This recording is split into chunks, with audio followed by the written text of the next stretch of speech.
de ce jeu de possession pour l'Espagne ainsi que la présentation du ballon de la Coupe du Monde. Voilà pour le sommaire dans un instant, les détails.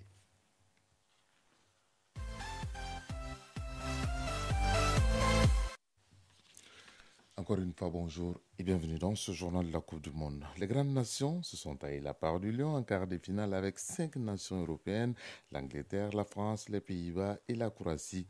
Ajoutés aux troubles fêtes, les Lions de l'Atlas du Maroc, sans oublier le Brésil et l'Argentine.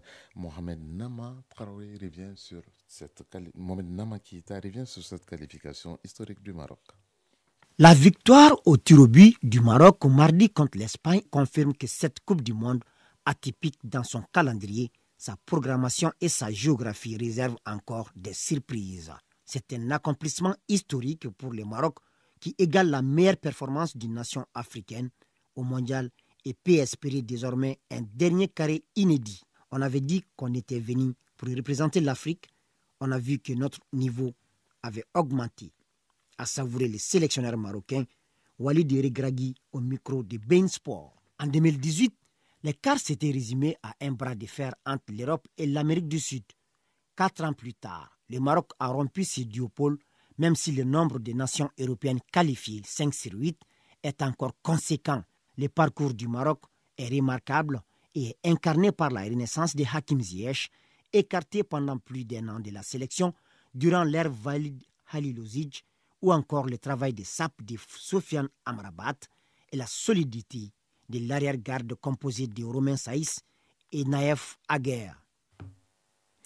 Voilà, c'était là le retour sur la qualification historique du Maroc par Mohamed Nama Keïta. De son côté, l'Espagne a été éliminé justement par cette équipe marocaine, malgré son jeu de position avec, tenez-vous bien, 967 passes reçues dans ce match. C'est sur le jeu de l'Espagne qui a fait les gloires du football espagnol lors de la consécration en 2010 en Coupe du Monde et même du FC Barcelone qui trônait sur le football européen.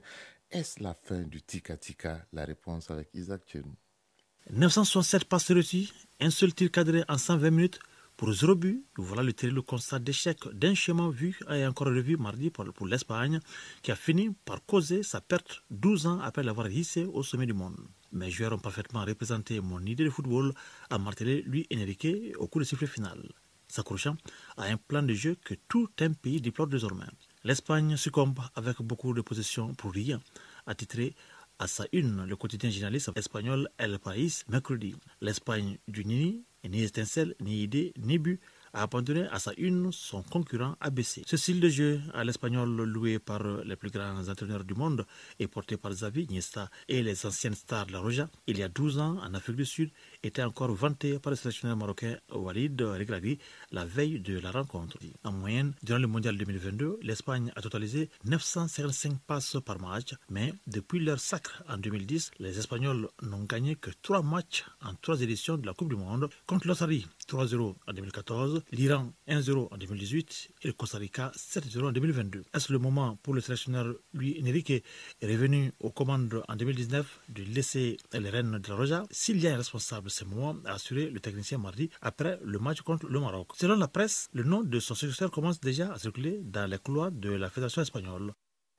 Depuis le début de cette Coupe du Monde, il y a eu beaucoup de statistiques jusqu'à ces 8e de finale. Alors, les statistiques, c'est avec Famorou Durti. Il y a eu 148 buts inscrits en 56 matchs jusque-là, soit 2 buts de plus que l'édition de 2018 à ce stade de la compétition. Cela fait une moyenne de 2 buts par match. Parallèlement, 7 rencontres se sont terminées par un score nul et vierge, soit le record déjà égalé dans l'histoire du tournoi. La victoire anglaise contre l'Iran 6-2 a été le match avec le plus de buts jusque-là et l'Espagne a signé la victoire la plus large de la compétition pour le moment. C'était contre le Costa Rica 7-0. Au rayon des meilleurs buteurs, le Français Kylian Mbappé est pour l'instant seul en tête avec 5 réalisations.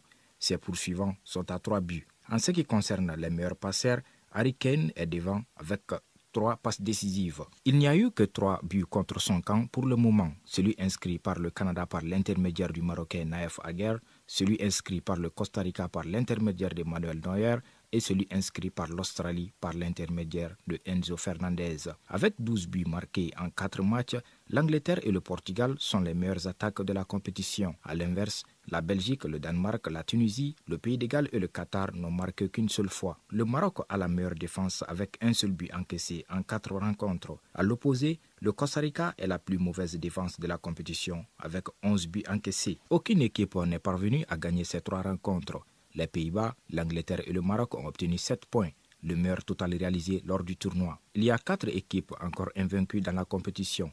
Il s'agit des Pays-Bas, de l'Angleterre, du Maroc et la Croatie. Venons-en aux fautes et avertissements. Il y a eu seulement 2 expulsions au moment où l'on vous parle. Le gardien gallois Wayne Hennessy a été le premier exclu du tournoi.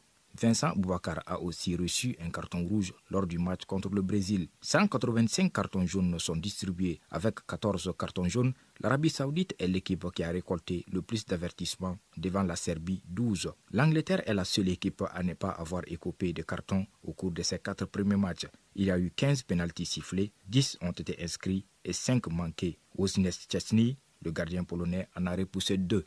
Vous vous souvenez sans doute de Diaboulani en 2010, ce ballon avec cette trajectoire flottante, c'était en Afrique du Sud. Brazuca, 4 ans plus tard au Brésil, était le nom du ballon. En 2018, on appelait Telstar. Et bien cette année encore, la FIFA et son partenaire Adidas a octroyé au footballeur un ballon atypique. Il se nomme Al-Ria, qui veut dire voyage en arabe.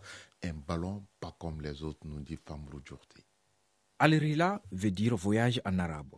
Autant dire que ce cuir rond à travers la ville du Qatar fait voyager le monde du football. Son design est inspiré par la culture, l'architecture, les bateaux traditionnels et le drapeau du Qatar. Ce ballon aux multiples couleurs est composé d'une base blanche nacrée inspirée de l'industrie perlière traditionnelle du Qatar. L'on y aperçoit aussi des zébrures dorées, bleues et rouges. Al-Rila est surtout doté d'une technologie unique.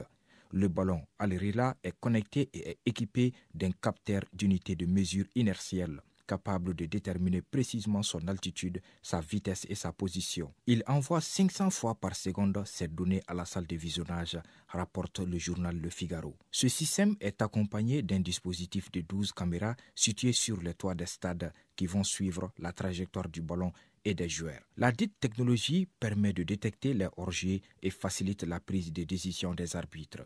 Ces derniers garderont bien sûr le dernier mot. Dans les 20 secondes suivant chaque décision de l'arbitre en matière de hors-jeu, une animation 3D est générée de manière automatique et diffusée à la télé et sur les écrans géants des stades afin d'expliciter la décision de l'officiel. Dans un contexte où le réchauffement climatique est plus que jamais à l'ordre du jour, la FIFA a pensé à l'aspect écologique. Al-Rila est le premier ballon de la Coupe du Monde fabriqué uniquement avec des encres et des cols à base d'eau. En ce qui concerne les caractéristiques du ballon, Al-Rila est à ce jour le plus rapide des ballons officiels de la Coupe du Monde, a annoncé Adidas. Les gardiens de but vont devoir redoubler de vigilance. Et Al-Rila n'a pas fini de nous faire voyager durant cette Coupe du Monde puisque les quarts de finale, c'est demain avec un alléchant Croatie-Brésil suivi de Pays-Bas-Argentine et samedi, on aura France, Angleterre et Portugal, Maroc. C'est la fin de ce journal de la Coupe du Monde qui vous a été présenté par Ousmane Daou. Mise en onde, Mamadou Boubacar Diallo. Gardez vos positions d'écoute. Bonne journée à toutes et à tous. Chacun de nous ne peut être une étoile, mais tâchons de briller pour éclairer. Là où nous sommes, tout le plaisir a été pour nous de vous servir. Et à très bientôt.